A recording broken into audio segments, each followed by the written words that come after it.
ஸ்ரீமதே ராமானுஜாய நமஹா. பரமேட்டி. பரமேஷ்டி என்னும் வடமொழி திருநாமத்தை ஆழ்வார்கள் பரமேட்டி என்று தமிழில் வழங்குகிறார்கள்.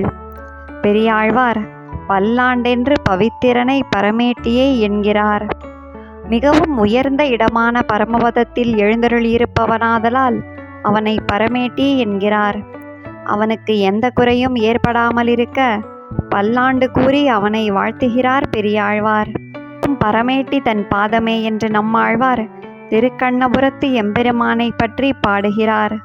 இதை விளக்கும் சுவாமி நம்பிள்ளை, பரமபதத்தில் இருக்கும் அந்த எம்பெருமானே நாம் சேவிக்கும்படியாக திருக்கண்ணபுரத்தில் எழுந்தருளி இருக்கிறான். அதனால் பரமபதத்தில் நித்திய சூரிகள் அவனை திருவடி பணிந்து வணங்குவது போல் நாமும் திருக்கண்ணபுரத்து எம்பெருமானுடைய திருவடிகளில் பணிவோம் என்று விளக்குகிறார். ஆழ்வார் எம்பெருமானார் ஜீயர் திருவடிகளே சரணம்.